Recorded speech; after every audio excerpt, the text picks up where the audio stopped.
Bom dia! Seja bem-vindo a mais um programa Palavra de Eternidade, onde nós teremos a oportunidade de juntos meditar o Evangelho do Senhor para nós. Eu quero convidar você a pegar a sua Bíblia e abrir comigo no Evangelho de São Lucas, no capítulo 24, dos versículos do 13 ao 35.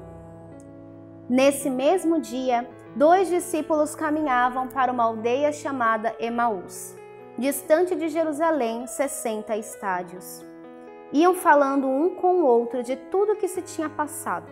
Enquanto iam conversando e discorrendo entre si, o mesmo Jesus aproximou-se deles e caminhava com eles. Mas os olhos estavam-lhe como que vendados e não o reconheceram. Perguntou-lhes então: de que estáis falando pelo caminho?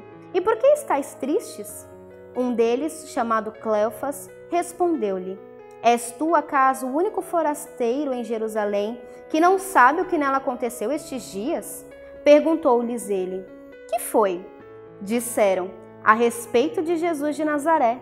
Era um profeta poderoso em obras e palavras, diante de Deus e de todo o povo.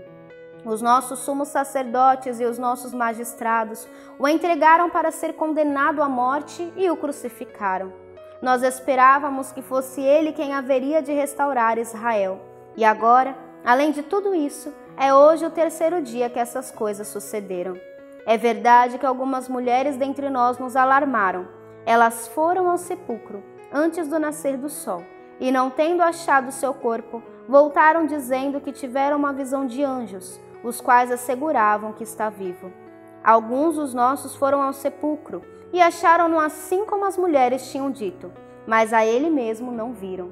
Jesus lhes disse: ó gente sem inteligência, como sois tardos de coração para crerdes em tudo que anunciaram os profetas.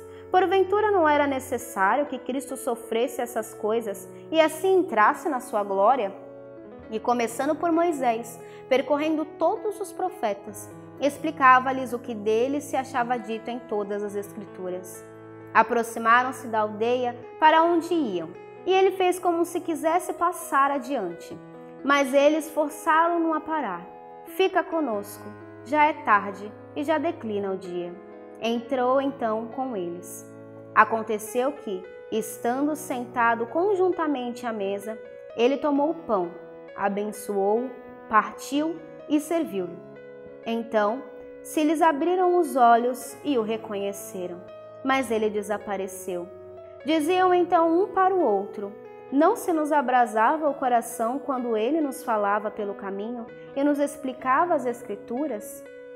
Levantaram-se na mesma hora e voltaram a Jerusalém. Aí acharam reunidos os 11 e os que com eles estavam. Todos diziam: o Senhor ressuscitou verdadeiramente e apareceu a Simão. Eles, por sua parte, contaram o que lhes havia acontecido no caminho e como o tinham reconhecido ao partir do pão. Palavra da salvação, glória a vós, Senhor.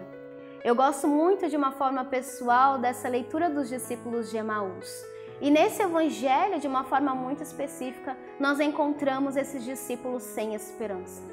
É muito bonito quando nós percebemos que mesmo depois de muito tempo, eles ainda conseguem reconhecer o Senhor. Mas olha que, ao mesmo tempo que é bonito, olha que triste.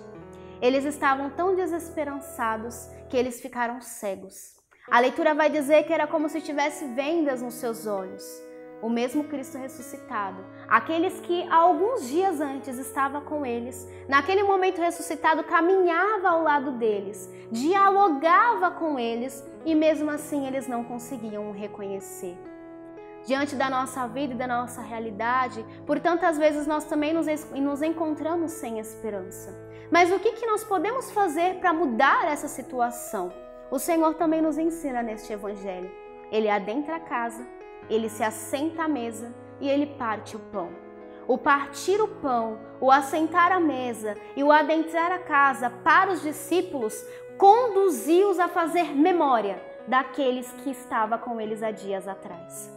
A memória da Santa Ceia, a memória daquele momento importante em que ali estava se dizendo antes o que iria acontecer e agora depois de acontecido. O Senhor, Ele sempre vai cumprir tudo aquilo que Ele nos promete, tudo aquilo que Ele nos diz. Mas como nós iremos administrar o nosso coração, depende unicamente de cada um de nós.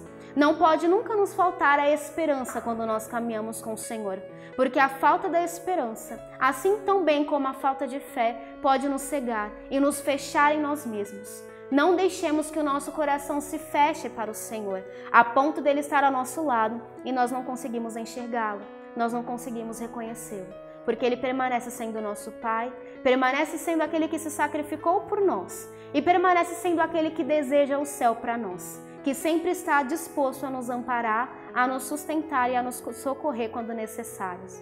Sente-se à mesa nessa manhã com o Senhor.